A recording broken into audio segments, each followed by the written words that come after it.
Kim Day, Denver International Airport's Chief Executive Officer. Welcome on the Business Brief. Delighted to be here with you, Ryan. It's good to have you. Kim, let's get right to business.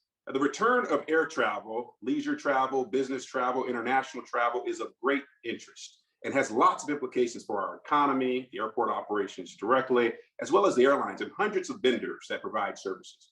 The pandemic has caused passenger traffic at Denver International Airport to drop 51% in 2020 compared to 2019, but things look to be on the rebound in 2021. What can you tell us about the return of air travel in the United States, and more specifically with Denver International Airport? Well, so first I'll say that we are really lucky that we are leading the US return by about 15%, and we have been since the rebound began. And that's because we have a strong domestic market. People are flying domestically now. They are connecting with relatives they haven't seen for a while. They're visiting places that they feel are safe. And quite honestly, there's so much restriction to international traffic that just hasn't even really begun to come back. So our strong domestic market is what is allowing us to do so good. And I got to tell you, this past weekend, spring break, it looked normal. We were at about 80% of our traffic the same time in 2019. So we're seeing a real resurgence right now.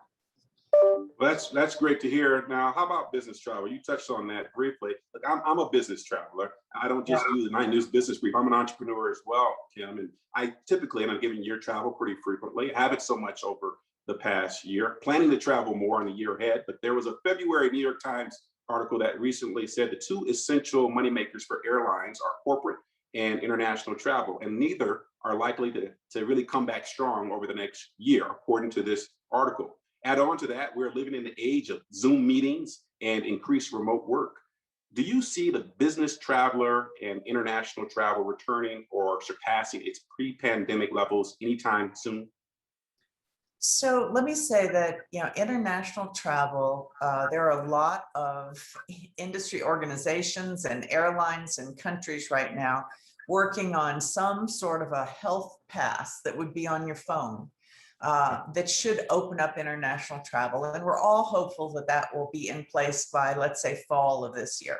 But that's what is curtailing international travel right now. The business traveler, well, I don't know about you, Ryan, but I've been on so many Zoom and Teams calls that have failed. And every one of those failed calls is a reason we're going to resume business travel. And I don't think it'll be as robust as it's been before. I think a lot of people I've talked to have realized that they can actually reach more of their employees through a Zoom or a Teams call than they could when they traveled around the world to their different offices. So I think some of that will go away. But there is nothing like being, and you know this, being in a room with your client, watching body language, talking about something other than the agenda. That's how you build a relationship, and relationships are what business is all about. So I think it is going to return, but not in exactly the same way. I certainly hope so. And you're right. There is nothing like that personal relationship that you can build in that face-to-face. I could not agree more with that. And I'm hopeful that it does return. Don't tell my better half, but I actually enjoy traveling for business. So anyway, so DIN is such an economic engine and huge employer, but safety is critical to the recovery of air travel, Kim. How does the airport help both its employers, being such a huge employer, feel safe in working, as well as passengers feel safe about their flying experience going forward? Well, I'll start by saying that airlines and airports both took safety and hygiene very seriously from the beginning of this pandemic, and they have never been as clean. We upped all of our cleaning. Everybody changed their air filters. Airlines have put out many articles on how safe it is to fly. But at DIN, we care about our employees and our passengers both. So not only have we done all of the state mandates relative to requiring masks and social distancing and cleaning, we've also put in place some touchless experiences. I read someplace that 30% of Americans consider themselves germaphobes now. That's not going to go away once we all have vaccinations. So we are trying to take the touching out of your experience. If we can if we can make it so you can go from your car to your airplane with very few times you actually have to touch something, I think that's an improvement. One of the things we've done is we developed a program called Verifly. It's an app. We developed it with Dayon. And you can go on the app if you are at all concerned about your health and being exposed to other people. You can go on the app, you can make a reservation, and you will get a dedicated TSA experience that is hands off.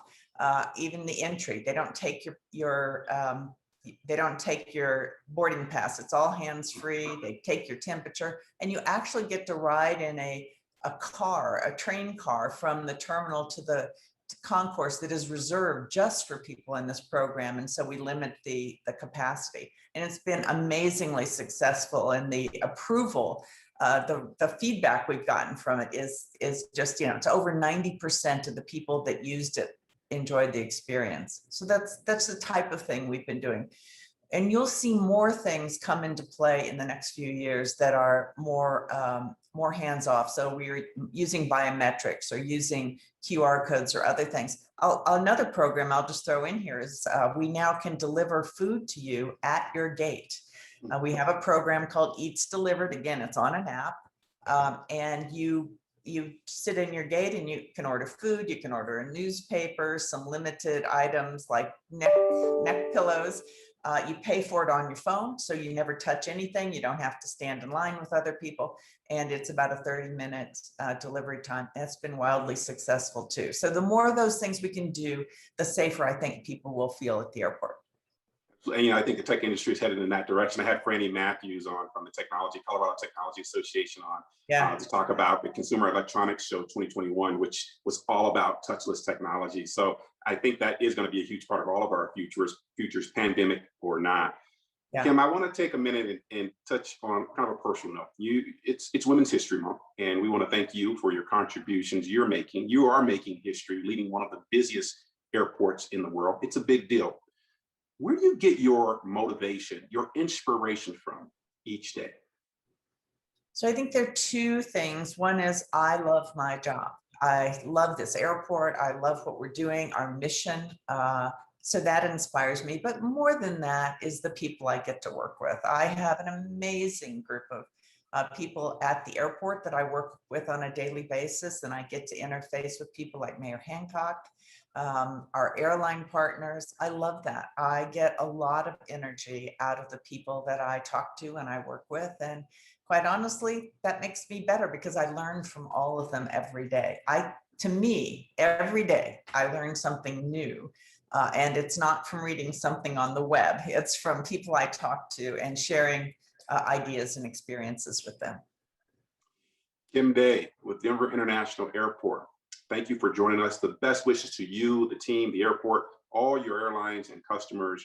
We wish you continued success in the years ahead. Back at you, Ryan, and thank you for letting me talk here today.